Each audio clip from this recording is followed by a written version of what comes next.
জয় গৌর, জয় নিতাই। আজ 31শে ভাদ্র 1432 ও 17ই সেপ্টেম্বর 2025 একাদশী ইন্দিরা। আজ আমি একাদশী ইন্দিরার সাথে বিশ্বকর্মা পূজা। আজ আমি চৈতন্য চরিতামৃত পাঠ করছি। আজ আমি পাঠ করছি চৈতন্য চরিতামৃতের মধ্যলীলা প্রথম খণ্ড নবম পরিচ্ছেদ। শ্রী চৈতন্য মহাপ্রভুর দক্ষিণ ভারতের তীর্থ পর্যটনের শ্লোক 174 থেকে 193। নারায়ণ হে নারায়ণ, ভবভয় হরিণম নারায়ণ। শ্লোক 174। পরমানন্দ পুরী তবে চলিলা নীলা চলে, মহাপ্রভু চলি চলি আইলা শ্রীশৈলে।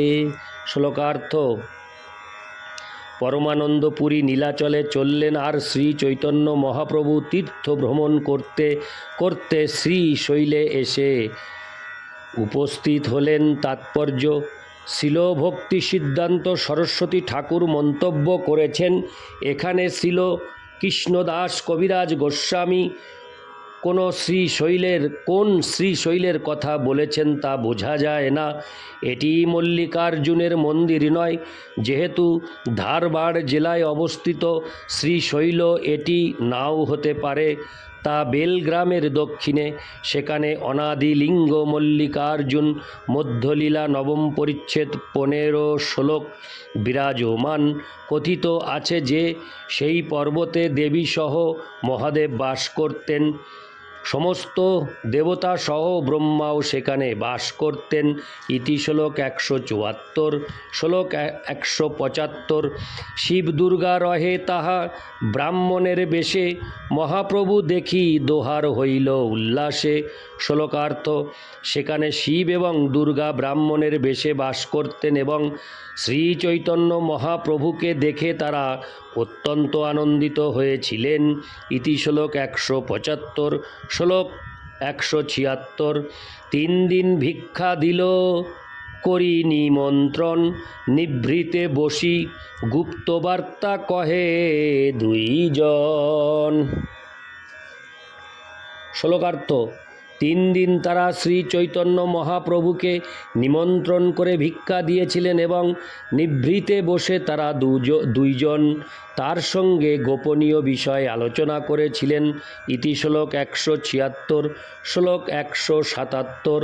তার সঙ্গে মহাপ্রভু করি ইষ্ট গোষ্ঠী, তার আজ্ঞালঙ্গা আইলা পুরী কাম কোষ্ঠী। শ্লোকার্থ: মহাদেবের সঙ্গে ইষ্ট গোষ্ঠী করে শ্রী চৈতন্য মহাপ্রভু তার কাছ থেকে বিদায় নিয়ে কামকোষ্ঠী পুরী গিয়েছিলেন। ইতি শ্লোক 177। শ্লোক 178। দক্ষিণ মথুরা আইলা কামকোষ্ঠী হইতে, তাহা দেখা হইল এক ব্রাহ্মণ সহিতে।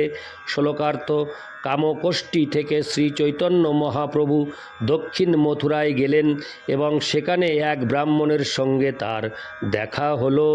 তাৎপর্য: এই দক্ষিণ মথুরা বর্তমানে মাদুরা নামে পরিচিত। তা ভাগাই নদীর তীরে অবস্থিত। এই স্থানটি বিশেষ করে শৈবদের তীর্থস্থান। এই স্থান পর্বত বনে পূর্ণ। এখানে রামেশ্বর, সুন্দরেশ্বর ও মীনাক্ষী দেবী আছেন। এই মীনাক্ষী দেবীর মন্দিরটি সুবৃহৎ ও বিশেষভাবে দ্রষ্টব্য। হরে কৃষ্ণ। দ্রষ্টব্য। এই নগরী বহুকাল পাণ্ডবংশীয় রাজাদের শাসনাধীন ছিল। মুসলমানদের আক্রমণে সুন্দরেশ্বর মন্দিরের অনেক অংশ ধ্বংস হয়ে যায়। 1372 খ্রিস্টাব্দে কম্পন্ন উদয়ির মাদুরার সিংহাসন অধিকার করেন। বহু পূর্বের রাজা কুলশেখর এই পুরী নির্মাণ করে এখানে ব্রাহ্মণ উপনিবেশ স্থাপন করেন। অনন্ত গুণ ও পাণ্ড সম্রাট কুলশেখরের 11 অধস্তন। ইতি শ্লোক 178, শ্লোক 179। সেই বিপ্র মহাপ্রভুকে কইল নিমন্ত্রণ, রামভক্ত সেই বিপ্র বিরক্ত মহাজন। শ্লোকার্থ: সেই বিপ্র শ্রী চৈতন্য মহাপ্রভুকে তার গৃহে নিমন্ত্রণ করলেন। তিনিই ছিলেন একজন মহান রামভক্ত এবং বিষয়ে বিরক্ত মহাজন। ইতি শ্লোক 179, শ্লোক 180। কৃতমালায় স্নান করি আইলা তার ঘরে, ভিক্ষা কি দিবেন বিপ্র পাক নাহি করে। শ্লোকার্থ: কৃতমালা নদীতে স্নান করে শ্রী চৈতন্য মহাপ্রভু সেই ব্রাহ্মণের গৃহে গেলেন, কিন্তু তিনি কি ভিক্ষা করবেন? তিনি গিয়ে দেখলেন যে সেই ব্রাহ্মণ রন্ধন পর্যন্ত করেননি। ইতি শ্লোক 180, শ্লোক 181। মহাপ্রভু কহে তারে, শুনো মহাশয়, মধ্যাহ্ন হইল, কেনে পাক নাহি হয়। শ্লোকার্থ: শ্রী চৈতন্য মহাপ্রভু সেই ব্রাহ্মণকে বললেন, মহাশয়, মধ্যাহ্ন হয়ে গেল, অথচ আপনি এখনও পাক করেননি কেন? ইতি শ্লোক 181, শ্লোক 182। বিপ্র কহে, প্রভু মোর অরণ্যে বসতি, পাকের সামগ্রী বনে না মিলে সম্প্রতি।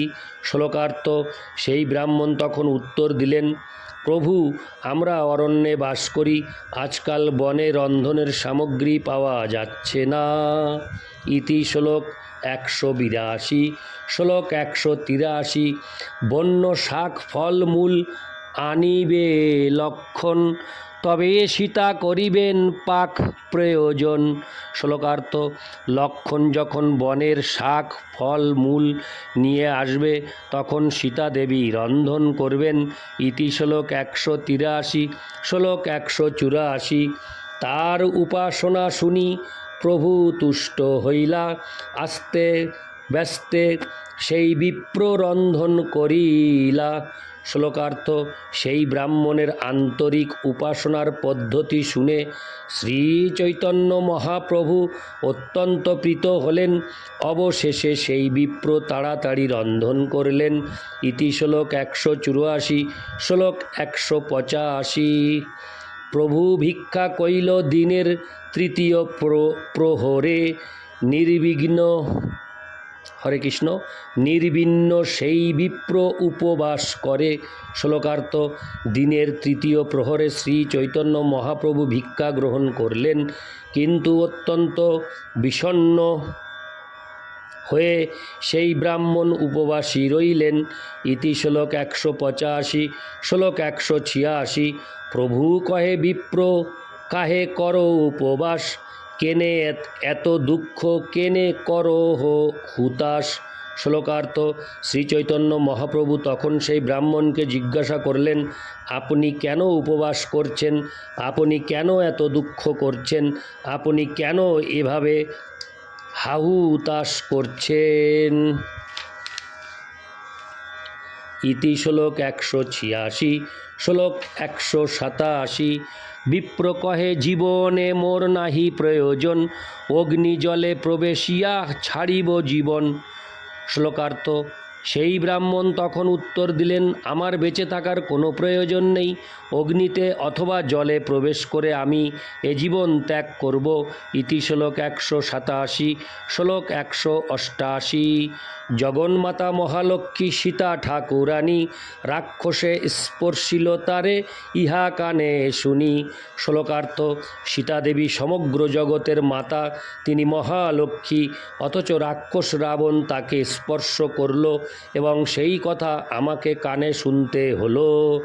ইতি শ্লোক 188, শ্লোক 189।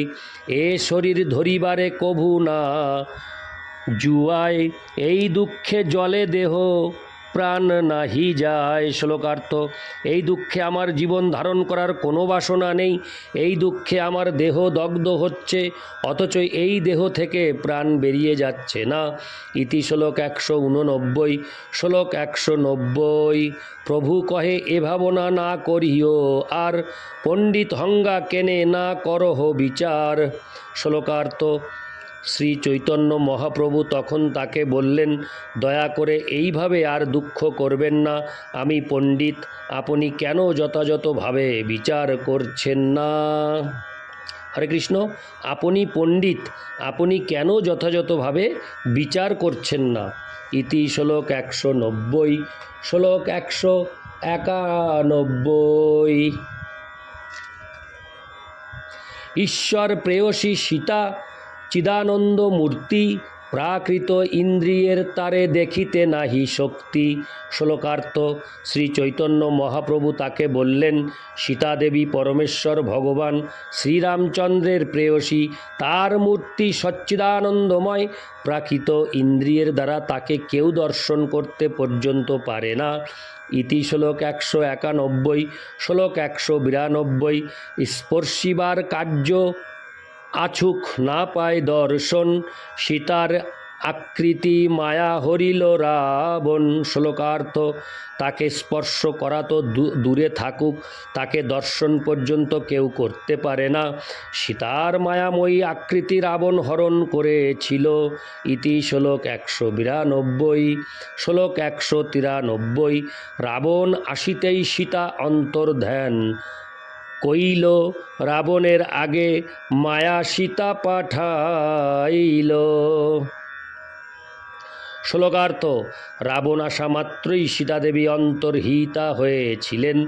সেই সঙ্গে রাবণকে প্রতারণা করার জন্য তিনি তার মায়াময়ী রূপ প্রেরণ করেছিলেন। ইতি শ্লোক 193। নারায়ণ হে নারায়ণ, ভবভয় হরিণম নারায়ণ। জয় গৌর, জয় নিতাই।